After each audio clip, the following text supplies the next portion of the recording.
Hello everyone, welcome to the Jargus Ranger Review. This time we'll be looking at the 19th episode of Power Rangers Super Ninja Steel, Magic Misfire. Now we start out at Summer Cove High, where Preston is taking his magician's expertise to the next level by hosting a magic club at school. And things are getting a little bit messy as people practice their tricks, but then Victor, Vincent, and Monty show up. They decide to join because, according to Victor, it's a nice way to impress girls. But before Victor can even begin to do anything, Monty uses a hypnotism on him to make him think he's a chicken. And he rampages about and being completely unaware of what he's really doing, causing a bigger mess. And then a bee shows up and it freaks everyone out, and a bunch of feathers get all over the place. At which point, the teacher of the classroom, Mr. Lunt, shows up, and he gets angry at everything as they made a whole mess. He demands that they clean it up, and they get rid of that bee. So Preston tries to use his actual magic to make the bee go to sleep. But the bee is tiny, and so his spell misses, and instead it hits Mr. Lunt. He falls asleep onto a chair. And then right at that moment, Principal Hastings comes in. She sees the mess, and then just the teacher fast asleep on the chair. So she wakes him up and immediately fires him on the spot for being so careless and sleeping on the job.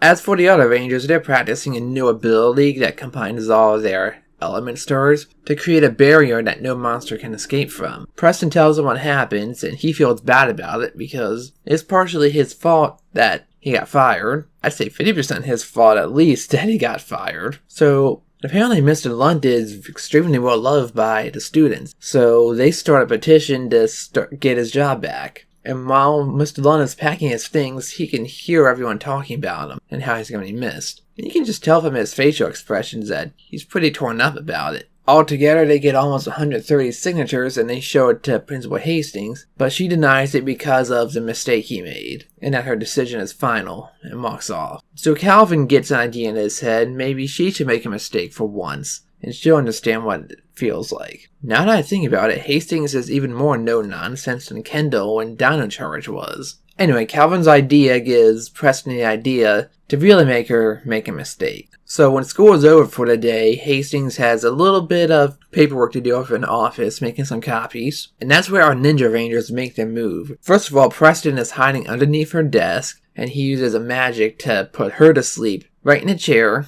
And then they do something with the copier to make it constantly spill papers all over the place, as well as steal her keys. And Haley runs out to meet Mr. Lunt, who's about to leave for the final time. And she says she's gonna miss him as a drama teacher, because experience in the play, you remember that one from back in the Attack of the Galactic Ninjas episode? He's the same teacher. Even I didn't realize that at first. I'd say that's a very good touch. And he feels touched that he enriched a student's life and that he's gonna be so fondly remembered. But then she drops the keys and she asks if it's... She drops the keys on the ground and asks if they're his, pretending like she found them. But no, he recognizes that they belong to the principal. So he decides in one last act as a teacher, he'd go and deliver them to the woman. To which he finds a giant mess all over the place, so he wakes her up. And then she's all frazzled about what happened. Then she realizes, well, if it happened to me, it can happen to anybody. And she realizes how much of a fool she was for not listening to the dozens of students who wanted to keep their favorite teacher. So he gets his job back.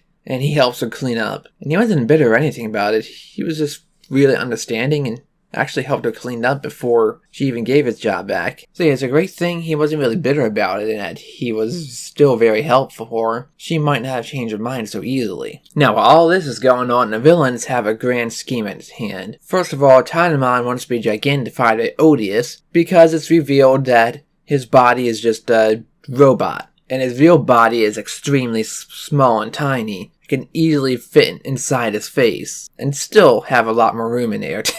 So Odious shrinks down a strange new weapon, and she says to use it on the Ranger's ally Mick, and then she'll give him what he wants. And to assist with that, Brax is used as a distraction. And Brax is no pushover. He wasn't the first time they fought either, but this time he's not holding back. When he fights the Rangers, they're using all of their skills on him. They don't use the Lion Fire for some reason, but he is able to counter every single attack, and most of their moves just bounce off of him. So he's an extremely capable and formidable fighter. Even when they use the new barrier technique to have him face Brody one-on-one with the Superstar Blade, it's still not enough, and the Red Ranger gets thrown into the barrier and it damages his Power Star. in a very similar way to when they fought Foxatron. Now the Rangers go to the Ranger base and try to restore it in the same way. However, they can't do it as quickly because Mick is nowhere to be seen. At first they assume he's working on a class or something, because officially he is a teacher there. But no, what really happened is that the tiny Dynamon caught him off guard and used his weapon that shot some sort of wave that hit him in the head and made him really uncomfortable, and then we don't see what happened after that. But Odious doesn't grant Dynamon his wish yet. She says that he has to fight the Rangers first. So he does inside his robot, and at first her attacks really don't do any damage. Because right when he's about to fall, he just comes right back up. Because it's not his real body that they damaged. Until Sarah's arrow blast hits him right in the face. Or was it Haley? I forget to be sure. But one of the Girl Rangers shoot the arrow blast. And it reveals his true body inside the robot. And this is after being hit by Levi's lightning attack and Preston using the Lion Firestar on himself. So at which point Cosmo suggests to gigantify him, and Odious reluctantly agrees. Besides, she's got all the use she can out of him anyway. And right from the start of the battle, they go straight to the Fusion Megazord. I guess that's fitting considering how he stole the Fusion Star from them to begin with a couple episodes ago. But the real Dynamon is not that weak, because he's slamming it through some energy vines.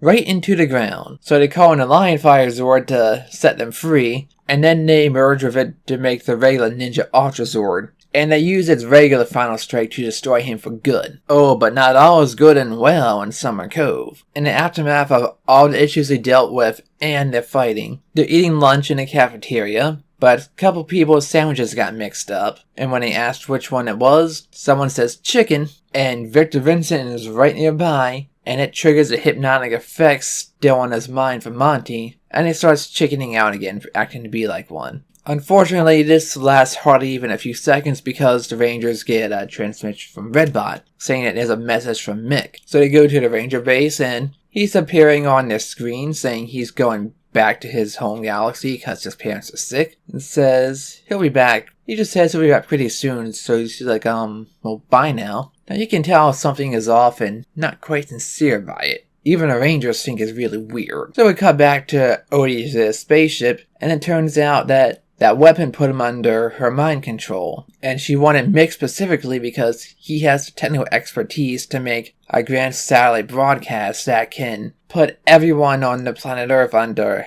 Odious' mind control. Which is exactly what she wants. So his eyes are red and glowing, which means he's working for an enemy now. Obviously not by choice. And the enemy leads off with there. And I have to say, this was a really good episode. I mean, more than half of it was dedicated to just Preston's little dilemma. But I thought it was really interesting to watch. And if anything, it shows how Preston has matured since the start of the season. I mean, he's no longer so self-conscious or nervous or has a lot of self-doubts. He's very confident in himself, and that shows by the leadership role he's showing by running the Magic Club and leading part of the battle against Dynamon, and even taking it upon himself to go and get Mr. Lunt his job back. Obviously with some help, but still, he's determined to do it.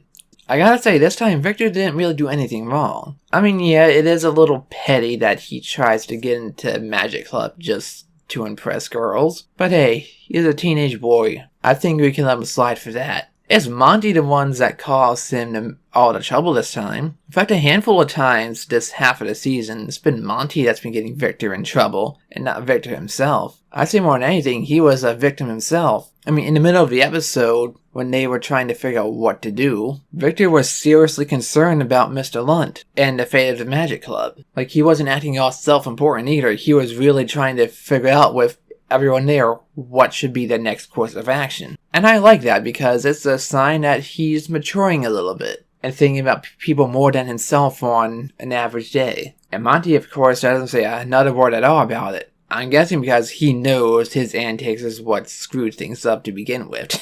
And yeah, I really like the fighting too because it was extremely creative compared to what we normally see. I mean, the Red Ranger was out of commission until right before the final battle with the Megazord, which I found kind of funny. He just showed up so they have a way to form the Ultra Zord, and that's it. But this was a really good episode. I mean, it's basically two separate stories at once, completely unrelated, but one doesn't overtake the other, even though one does get a handful of minutes more extra attention. The overarching plot now is going to be very interesting to see how Odious' plan works out. And there's only a couple episodes left, so this might just lead straight into their final confrontation. So I'm excited to see what happens on the next episode. So yeah, I'd really recommend seeing this because it had a lot of good action, had a lot of good character moments, had a lot of good writing, just had a very interesting story overall. I lost my last job over a very simple mistake, so I know what it's like to be in Mr. Lund's position. At least in his case, it all worked out for the best. Anyway, I believe that's all I really have to say. Really good episode on